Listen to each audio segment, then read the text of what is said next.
Yes, yes, fight fans, body and mind, sports, my people. You are fully appreciated in this round, my guys, my people. Let's talk, my people. Let's talk. Um, Conor Benn versus Chris Eubank Jr. Two. What an absolute shot of a fight, I would have to say. Now the undercard did deliver, but the main event, what a huge disappointment.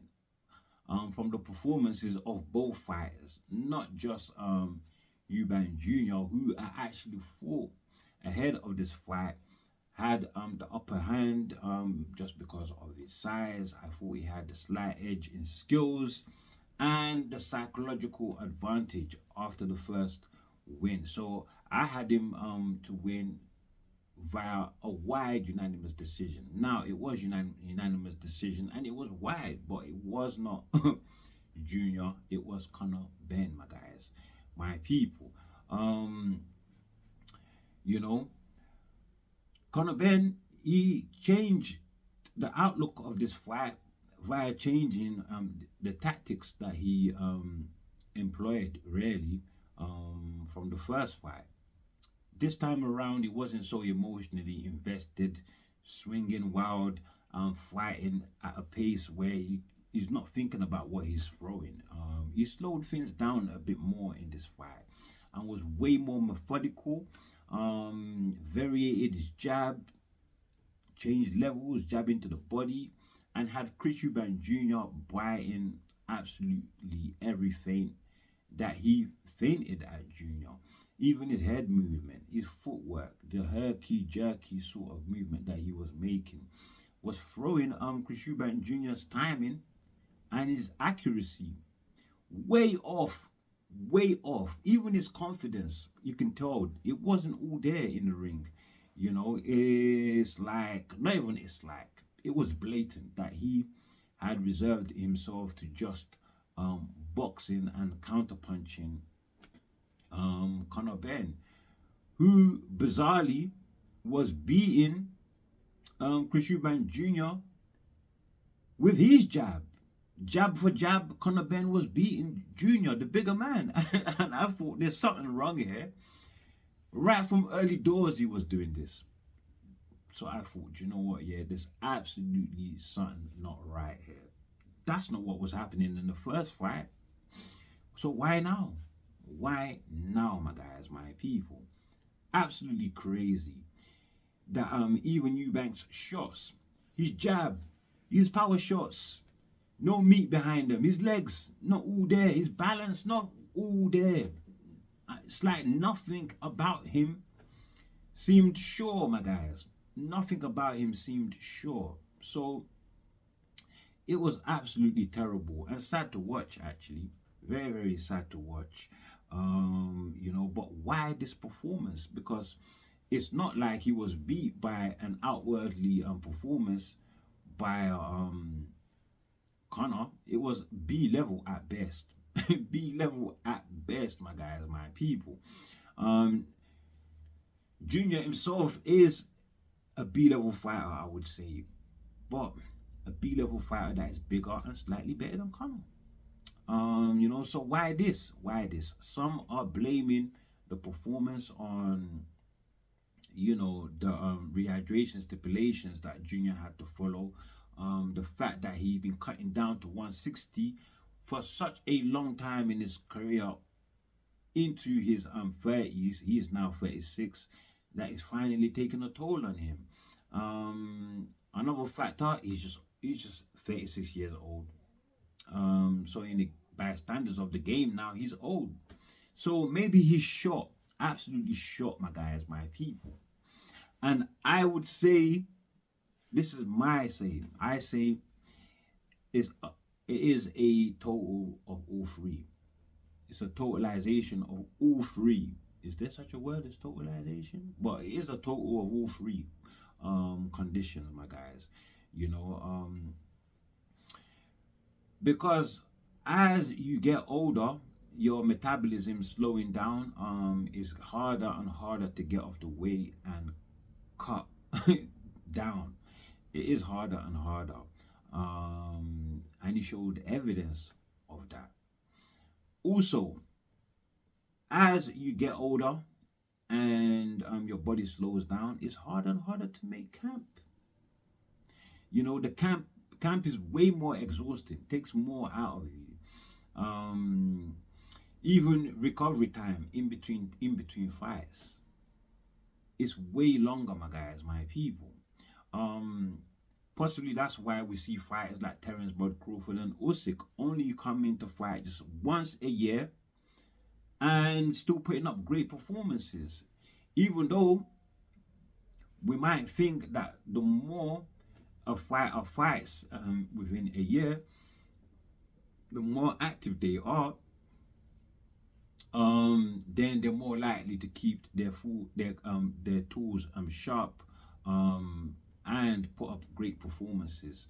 Maybe that theory does not apply to the older fighters, my guys, my people, because as we saw with Chris Eubank Jr., just not the same, just not the same. I saw somebody that was holding back on a lot of punches as well. There's so many punches that he could have landed there, and he was just holding back on them. And I don't know why, my guys, my people. To me, that is signs of a shot fighter, somebody who's not sure, and does not have confidence in his skill set anymore, my guys, my people. So yeah, maybe he is shot after all. Maybe he is shot after all. And in terms of recovery time in between fights, that's possibly why he delayed this fight. Because remember, I think it was first scheduled for September. Yeah, September or October, and then because of Junior, then came the rescheduling, my guys, my people. So maybe it was having problems with recovery. Connor's not gonna have any issues with that because he's still very young. He's still very young, my guys, my people. Um, yeah. So we have it now, right? We have it now, my guys. Um, what now for Junior? I really can't see anything for him after this performance. I think the cat is out the bag. The cat is out the bag. He's not the same fighter anymore. Forget a Crawford fight. Crawford ain't taking that fight unless it's a huge fight that he can take just before he retires. And even then, will fans buy into it, knowing that it's just going to be a one-way course in that fight. Crawford running through Junior. Um, all the champions, Janibek Alunkanali, Carlos Adamis, Lara, they all run through Junior. Even Lara runs through Junior. Trust me. And he's a counter puncher. He is a counter puncher, my guys, my people. So I don't know what's there for Junior. I really don't know. As for Conor Benn, the whole plan now is for him to move back down to 147 pounds after bulking up so much muscle. How easy is that going to be? It's not going to be easy. Without him, you know,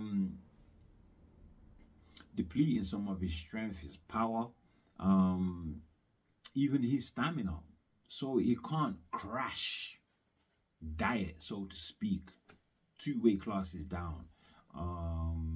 It would take a lot out of him. I reckon it would take a lot out of him. We all know about Kell Brook. He did that when went 2 weight classes up to fight Gennady Golovkin, and after losing, coming down to 147 right after, didn't look the same. Didn't look the same. I thought in that Errol Spence fight, he was thoroughly, not thoroughly, but he was edging the fight. He was beating Errol Spence. Errol Spence had to dig deep, my guys, my people. But it's like the latter rounds, you know, Cole Brook just couldn't hold up anymore. He just couldn't hold up anymore, my guys, my people. So we know what Crash cutting 2 divisions down, what it can do, But Conor does not have to do that. He can come down gradually. He can come down gradually. Maybe have a soft touch at 154. Maybe have a couple, you know, maybe have a couple, um, maybe have a couple catchways. Maybe have a couple catchways. That is, I mean, that depends on how soon he's willing to get back to have those big fights at 147, my guys. Because the fights at 147, some are saying that he won't beat any of the top fighters in the division. I can, listen. I differ from that opinion because yes, Connor is a B level fighter, but he's shown me that he can stick to a game plan, and he is also shown me that on his night, he can expose some of these so-called top level fighters that he is after. Ryan Garcia, not only would that be a huge fight, right? But I think that's a winnable fight for Conor Benn. Seriously, a winnable fight. Devin Haney, that's gonna be harder. It's gonna be harder to beat a Haney, I reckon. Brian Norman, that's gonna be a difficult fight. Difficult fight. But then Rolly Romero, the WBA champion, that's very winnable. And another big fight. So there are fights there for him. Marius Barrios, WBC champion, very winnable fight, my guys. So there are winnable fights there for him. Even Manny Pacquiao, 46, 47 years old now. Winnable fight, my guys, my people. And also another winnable fight, the IBF champion Lewis Crocker, and that is a huge fight for the UK fans, my guys, my people. So I think it is safe to say that Conor Benn is not only great for British boxing, but great for boxing as a whole, with all of these huge fights that could be in the pipeline, my guys, my people. He is he puts British boxing in a very healthy position, my guys, my people, and is already in a healthy position, but he just makes it that extra bit stronger, my guys, my people. Now, with that said, moving on to the co-main event, we had Jack Catterall versus Echo Esserman, and this fight absolutely delivered. Like I thought, my guys. Told you. So Catterall winning this bout via 11th round TKO, my guys, my people. I actually thought that it should have been a KO. Very bizarre decision by the referee, who counted out Esserman, who didn't get up. Who didn't get up, my guys, my people. So it should have been just a straight KO instead of a TKO. Yeah, Catterall knocking Esserman out of the ring in the 11th, my guys, my people. Now, the fight itself, Catterall started the much faster, bagged the early rounds, and by the 4th round had already dropped and busted up Esserman pretty bad. Cut his nose, my guys, my people. But the referees, this decision making on that fight there, not great. You know, the droppage itself, yeah, came after the referee had called for the fighters to break, but he didn't step in the middle to halt the fight, and so Catterall hit Esserman with a 2-piece that dropped him on the canvas and split his nose, my guys, my people. Yes, I know that it is protect yourself at all times, but shouldn't the referee do his job at all time as well? Surely, surely, my guys, my people. So yeah, I didn't like the decision making, you know, by the referee in this particular bout. But Esserman, after that droppage, showed great conditioning, stamina, determination, you name it, my guys, my people, and he actually got right back in the fight. Now, some of Esserman's conditioning, it can't be just what he's doing at fight camp alone, or even in training or in the gym. some of it has got to be a bit of genetics, right? So it's got to be who he is naturally, because he is amazing, man. His engine is absolutely amazing, you know. Yeah, but ultimately he took the fight to Catterall, but Catterall, you know, showing a different side of him. He didn't shy away from the fight. His volume was up, his accuracy was up, and Esserman's style was just tailor made for Catterall, I would have to say, and showing a lot of power too, sitting down on his punches. So yeah, it is very clear that that marriage, that partnership between him now and Bozy Ennis, um, early signs that it is working.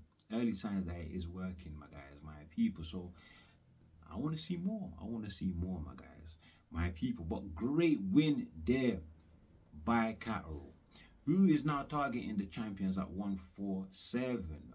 So WBC Marios Barrios is a target. Marios Barrios, who is in talks with Ryan Garcia. So maybe Catterall can get the winner of that fight. He has been chasing Ryan since 140, my guys, my people. We also have the WBA champion, Rolly Romero, my guys, who is in talks to fight Manny Pacquiao. Well, was in talks, right? However, the WBA jumped in the middle and ordered that Romero faces mandatory Shakram Gaisov, who is actually the #1 contender to the WBA. You know, and I say it's a good call because Gaisov, who stepped aside for Ennis and Stanionis to unify in April, my guys, my people, is actually in line and deserving of a title shot, my guys, my people. That bout there, that ordered bout, actually slipped into first bid, I think on the 14th. On the 14th, my guys, my people. I don't really know the status of that, but was to slip into first bid on the 14th, my guys, my people. With that said, the IBF champion could be another bout that he could face. Now, I don't know how he can get these fights because in these sanctioning bodies that I've mentioned, he's not really ranked highly. However, in the WBO, Catterall, who is ranked #8, right, has just beat the #3 Esserman, my guys, my people. And I don't know whether that would allow him to leapfrog the #2 Alexis Rocha, who just got a decision draw in his last fight against Raul Curio, my guys, my people. We know the #1 is Haney, right? So that position will be vacant after he because he's fighting Brian Norman, the WBO champ. He's fighting Brian Norman come next week, the 22nd of this month in Riyadh, my guys. So Catterall could be in position to fight the winner of Haney and Norman. It will be a tough fight. He's actually been chasing Haney since 140 as well, my guys, my people. Yeah, so great matchups there that he can get himself into, my guys, my people. Jack Catterall, great win, and I like the new Catterall, by the way. I want to see more, really want to see more. Now, with that said, let's move ahead. We had Richard Riakporhe versus Tommy Welch in the heavyweight the heavyweight division. This was Riakporhe's second bout in the division after moving up from cruiserweight. Although Tommy Welch is the natural heavyweight, you know, he is the smaller fighter. He weighed in less as well. But aside from that, he was just totally outskilled, outgunned, and overpowered, just overmatched. I thought he would last at least 5 rounds. Riakporhe took him out in 2 and in style, my guys, my people. Easy win. But what for Riakporhe next? What for him next, my guys? He wants to target all the domestic bouts. That is the likes of Jamie TKV versus Fraser Clark, who are fighting for the British title come the 29th, right, of this very month. So the winner of that, Clark, is gonna be a tough fight, I reckon. I really, really rate Clark. You know, he's a great fighter, to tell you the truth. An Olympian as well. As for TKV, I think Riakpo buries him quickly. Quickly, my guys, my people. It's just straight up. And then we have, of course, David Adeleye, Lawrence Okoli. These would be tough fights. Those would be tough fights. You know, what about Dave Allen? Would you guys put Dave Allen and Tommy Walsh on the same level? Because I have Dave Allen beating Tommy Walsh. And even though Dave Allen just lost to Magmudov, I wouldn't mind seeing Riakpo and Dave Allen, you know. But if Riakpo doesn't mind fighting outside of British shores, or bringing someone outside into British shores to fight, how about Guido Vianello? I think that would be a cracking matchup with Riakpo, who is 35 years old now. And Guido Vianello is ranked in the top 15 of a lot of, well, most of the sanctioning bodies. I think even top 10 in some. I'm not too sure about that. But at age 25, Riakpo, if he really wants to climb up that mountain, right, the rankings, Guido Vianello will be a great fight, I reckon. Vianello, who just came off a win against Barrera, and before that lost to Richard Torres, you know, and then somewhere along the line as well, he gave a great account against F.A. Jagba, although he lost ultimately. And I think Riakpo, with his size, his range, if he can get his jab working smoothly and form a good rhythm, he will be problems for Guido Vianello. Even though Vianello is again the natural heavyweight, and I think is slightly taller than Riakpo as well. I don't know about the reach. What is Vianello's reach? Is it 79 inches? Riakpo's reach, what is his reach? Now, I'm not sure about Riakpo's reach, but he's got a hell of a lot of power, my guys, my people. Now, with that said, let's move on. Adam Azim versus Kirk Scooby, my guys, my people. Now, actually, before we talk about this bout here, how about we talk of Ben Whittaker? Ben Whittaker versus Benjamin Gavazi on the 29th, right? If Ben Whittaker should get past Gavazi, as I'm assuming he would, how about Ezra Taylor versus Whittaker? That would be a great bout. That would be a great bout. That is if Ezra can get past Willie Hutchinson. They are co-main in the Magnificent 7 Queensbury card that is coming to us on the 27th, on the 24th of January, to be headlined by Moses Itama and Jermaine Franklin, the man that they are hoping would give Itama rounds. Let's see whether he manages to give Itama rounds ahead of a highly speculated Usyk bout, my guys. Whether that speculated bout happens would all depend on Usyk himself, my guys, my people. And with that said, my guys, my people, let's move on to Adam Azim versus Kirk Scooby. Adam Azim stopped Scooby in the 12th and final round of their 140-pound bout, my guys, my people. And listen, I really didn't give Scooby a chance in this, and he didn't have a chance.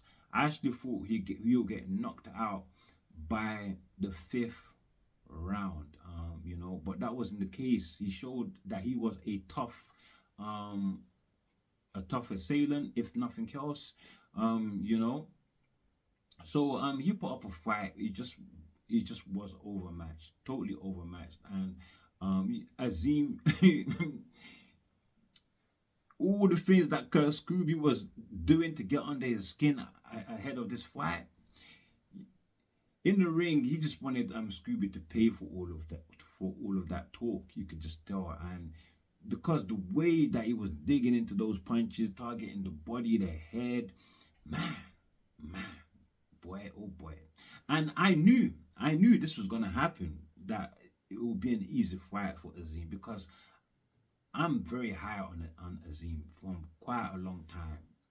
You know, even before the O'Hara Davis fight. And I think, am I the only person that picks Azim to beat Dalton Smith? I've always said this actually, that I think Azim beats Dalton Smith. The speed, the power, the accuracy, the footwork. He's just got it all. He's just got it all, Adam Azim. Real talent, man. real talent. Just it was a wipeout before he finally wiped out Kirk Scooby, my guys, my people. So this is a great win. However, though, I would have preferred the Abdulayev fight, which couldn't happen, and so Scooby had to step in as replacement. I would have preferred the Abdulayev fight because Abdulayev has fought people that have gone on to become champions. For example, Devin the Dream Haney, who at 140, when Haney was at 140, Azim had been targeting, right? And he's also fought Ray Maritala, who is the 135 IBF champion. Lost to Maritala in an eliminator bout, my guys, my people. And lost to Haney at 135, 135 pounds, some time ago, before Haney was even considered as a champion, my guys, my people. But yeah, great win for Adam Azim. Great win for Adam Azim. And I think that Abdulayev fight, though, would have given us an idea of where Azim is in terms of how he would do against top level operators, since Abdulayev has been in there with such fighters before. Yeah. Well, anyway, let's move ahead. Who else do we have? We have Ishmael Davis versus Sam Gilly. Now, for me, I expected this fight to be fight of the night, the one to steal the show, and it definitely did. Very closely contested bout. You know, Ishmael Davis nicking it, just edging it and nicking the unanimous decision, my guys. And a great win for Davis, who has been having a terrible time on his fight record. only one win in four. My guys, my people, albeit that two of those losses have been from people you consider world-class fighters.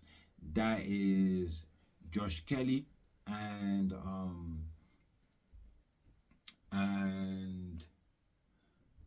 Sergey Boguchuk. Took those fights on late notice, right? Albeit so, it's not going to look good on your record, and it's going to do something to your confidence going forward if you are to take another loss, especially at domestic level. So great that he got this win over Sam Gilly, my guys, my people. Great win for him going forward. Now, what could Ishmael Davis do next? I'll say the rematch versus Josh Kelly would have been great, because his fight with Josh Kelly, I think he did well in the later rounds of that fight. Nearly took out Josh Kelly, boy. Yeah, so if Josh Kelly were to miraculously defeat Matsazaliev and claim his IBF strap, would he be allowed to make a voluntary first before a mandatory?